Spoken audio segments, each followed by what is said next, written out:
पिछले वीडियो में हमने देखा कि किस तरह 1837 में हम एक राजा से रूबरू हुए जिसका नाम पियदस्सी था और उस राजा ने कहाँ कहाँ 8 बड़े बोल्डर्स पर ब्राह्मी और खरोष्ठी लिपि में प्राकृत भाषा में कुल 14 पॉइंट्स लिखवाया था जो 1837 तक पढ़े नहीं जा सके थे। अब नेक्स्ट पॉइंट या एडिक्ट या राज्य विज्ञप्ति देखते हैं। याद रहे, आपको अभी तक बिल्कुल ही नहीं पता है कि यही देवताओं के प्रिय कहलाने वाले राजा पियदस्सी ही सम्राट अशोक हैं।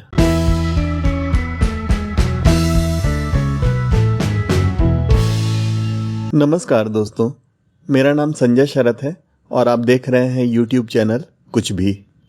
अब पढ़ते हैं चौथा पॉइंट जिसे मेजर रॉक एडिक्ट 4 कहा जाता है। भूतकाल में जीवों की हत्या और इंजुरी, रिश्तेदारों, ब्राह्मणों और श्रमणों के प्रति सम्मान की कमी बढ़ गई थी। लेकिन आज धम्म के अभ्यास के लिए धन्यवाद, देवताओं के प्रिय राजा पियदस्सी की ओर से ड्रम की आवाज धम्म की आवाज बन गई है, जो लोगों को स्वर्गीय रथों, हाथियों, आग के गोले और लोगों को प्रदर्शित करती है।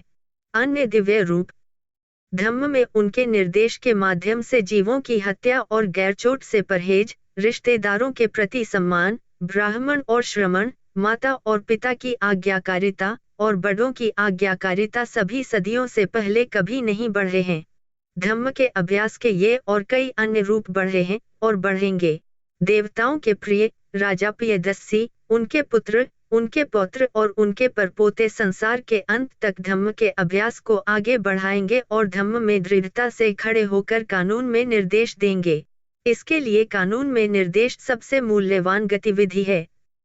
लेकिन भलाई के बिना धम्म का कोई अभ्यास नहीं है और इन मामलों में प्रगति करना अच्छा है और पीछे हटना नहीं है।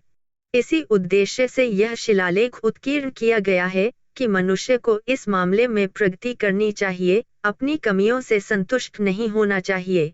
यह यहाँ तब उकेरा गया था जब देवताओं के प्रिय राजा पियदस्सी को 12 वर्ष के लिए प्रतिष्ठित किया गया था। मतलब ये कि उनके शासनकाल के 12 वर्ष पूरे हो जाने पर यह चौथी लाइन लिखवाई गई थी। राजा धम्म के प्रैक्टिस को धन्यवाद करते हैं। राजा यह भी प्रजा को बताते हैं कि उनके बेटे, उनके बेटे के बेटे और उनके बेटे भी धम्म की खूबियों का आजीवन प्रचार करेंगे। अब चलते हैं 5वें पॉइंट पर। इस प्रकार देवता राजा पियदस्सी कहते हैं, अच्छा करना कठिन है और जो अच्छा करता है वह कठिन काम करता है, और मैंने बहुत अच्छा किया है। और मेरे पुत्र और मेरे पौत्र और मेरे वंश के जो उनके बाद जगत के अंत तक बने रहेंगे, यदि वे मेरे उदाहरण पर चलेंगे तो वे भी भला ही करेंगे। लेकिन जो मेरे सुधारों की उपेक्षा करता है वह आंशिक रूप से भी गलत करेगा, क्योंकि पाप करना आसान है। अतीत में धम्म के कोई अधिकारी नहीं थे। जब मैं 13 वर्ष के लिए अभिषेक किया गया था, तब मैंने ही उन्हें सबसे पहले नियुक्त किया था।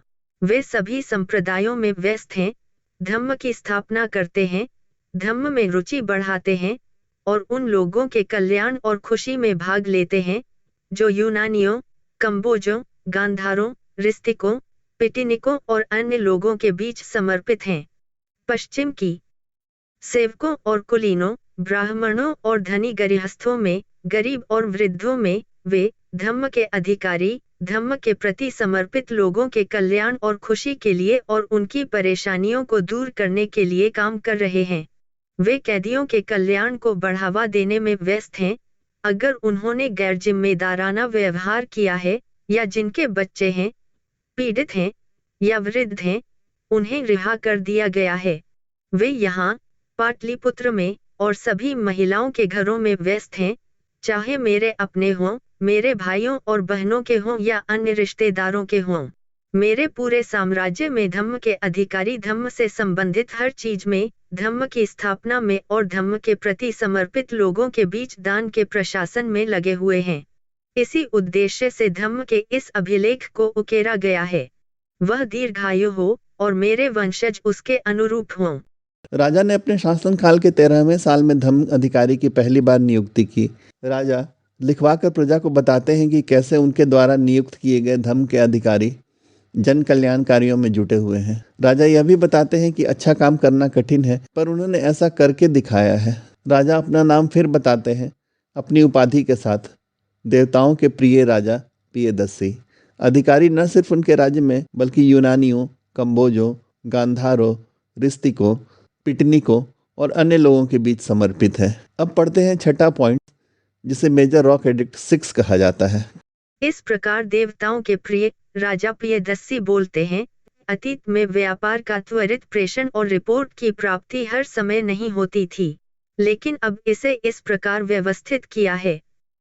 हर समय, चाहे मैं खा रहा हूँ, या महिलाओं के अपार्टमेंट में हूँ, या मेरे आंतरिक अपार्टमेंट में, या मवेशी शेड में, या मेरी गाड़ी में, या मेरे बगीचों में, मैं जहाँ भी हूँ, मेरे मुखबिर मुझे सार्वजनिक व्यवसाय से संपर्क करें।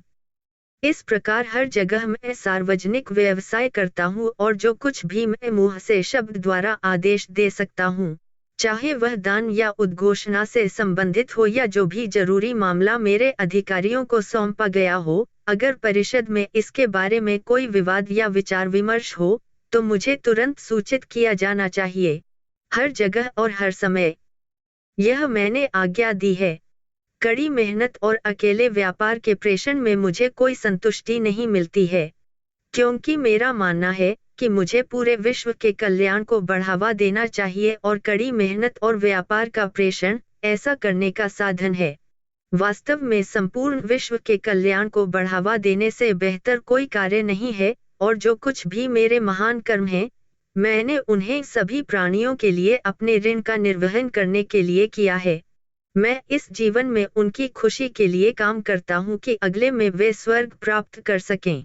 इसी उद्देश्य से धम्म के इस अभिलेख को उकेरा गया है। यह लंबे समय तक टिके रहे। मेरे पुत्र, पौत्र और प्रपौत्र समस्त विश्व के कल्याण के लिए प्रयत्न करें, लेकिन बिना ज्यादा मेहनत के यह मुश्किल है। पहले व्यापार का फास्ट निपटारा नहीं होता था, पर अब वो अपने इन्फॉर्मेंट्स को निर्देश दे चुके हैं कि वो कहीं भी हो उसे तुरंत खबर दी जाए। राजा कहाँ कहाँ हो सकता है, उसने उस जगहों को भी प्रजा को बता दिया था। सबको खूब मेहनत करने को कहता है। मेजर रॉक एडिक्ट 7 में उस राजा पियदस्सी ने सभी धर्मों के लिए सहिष्णुता का अनुरोध किया है। देवताओं के प्रिय पियदस्सी की इच्छा है कि सभी संप्रदाय सभी स्थानों पर निवास करें, क्योंकि सभी आत्मसंयम और मन की पवित्रता चाहते हैं। लेकिन पुरुषों की अलग अलग इच्छाएं और अलग अलग जुनून होते हैं। वे या तो वह सब अभ्यास करेंगे जिसकी आवश्यकता है, या फिर केवल एक भाग। लेकिन वह भी जो उदार है, फिर भी कोई आत्मनियंत्रण नहीं है, मन की पवित्रता, कृतज्ञता और दृढ़ विश्वास है, उसे भी मतलबी माना जाता है। इसने सभी धर्मों के प्रति सहिष्णुता के राजा के व्यवहारिक निर्देशों को डिकोड किया। Major rock edict 8। अतीत में राजा आनंद यात्राओं पर जाते थे, जिसमें शिकार और इसी तरह के अन्य मनोरंजन शामिल थे। देवताओं के प्रिय राजा पियदस्सी, जब वे 10 वर्ष के लिए अभिषेक कर चुके थे, ज्ञान के वृक्ष के पास गए। उसी समय से धम्म से जुड़ी यात्राओं की प्रथा शुरू हुई, जिसमें तपस्वियों और ब्राह्मणों के साथ बैठकें होती हैं, उपहार दिए जाते हैं, वृद्ध लोगों के साथ बैठकें आयोजित की जाती हैं, सोना वितरित किया जाता है, देश के लोगों के साथ बैठकें की जाती हैं, निर्देश दिए जाते हैं, धम्म दिया जाता है, और धम्म पर सवालों के जवाब दिए जाते हैं।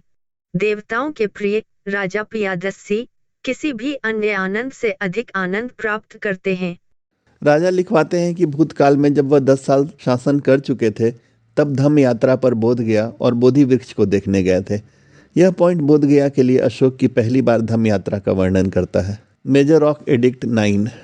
इस प्रकार देवताओं के प्रिय राजा पियदस्सी बोलते हैं, लोग विभिन्न समारोहों का अभ्यास करते हैं। बीमारी में, बेटे बेटियों की शादी में, बच्चों के जन्म पर, यात्रा पर जाते समय, इन और इसी तरह के अन्य अवसरों पर लोग कई समारोह करते हैं।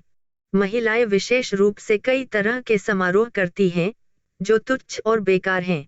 यदि इस तरह के अनुष्ठान किए जाने चाहिए तो उनके परिणाम बहुत कम होते हैं। लेकिन एक समारोह जिसका बहुत महत्व है, वह है धम्म। इस संस्कार में दासों और सेवकों का सम्मान, शिक्षकों का सम्मान, जीवों के प्रति संयमित व्यवहार और श्रमणों और ब्राह्मणों को दान देना शामिल है। ये और इसी तरह की प्रथाओं को धम्म समारोह कहा जाता है। तो पिता, पुत्र, भाई, गुरु, मित्र, परिचित और पड़ोसी को सोचना चाहिए, यह पुण्य है, यही वह संस्कार है जिसका मुझे अभ्यास करना चाहिए जब तक कि मेरा उद्देश्य प्राप्त न हो जाए। कलसी संस्करण। या फिर उन्हें खुद से कहना चाहिए, अन्य समारोह उनकी प्रभावशीलता में संदिग्ध हैं। वे अपने उद्देश्यों को प्राप्त कर सकते हैं या नहीं कर सकते हैं, और वे केवल अस्थायी मामलों में ही प्रभावी हैं। लेकिन धम्म का संस्कार हमेशा के लिए प्रभावी होता है। अगर इस पंच में इसका उद्देश्य प्राप्त नहीं होता है, तो आने वाले जीवन के लिए अंतहीन पुण्य उत्पन्न होता है। लेकिन अगर इस जीवन में लक्ष्य प्राप्त हो जाता है, तो दोनों तरह से लाभ होता है, क्योंकि इस जन्म में वस्तु की प्राप्ति होती है और अगले जन्म में धम्म के उस संस्कार से अनंत पुण्य उत्पन्न होता है। गिरनार संस्करण।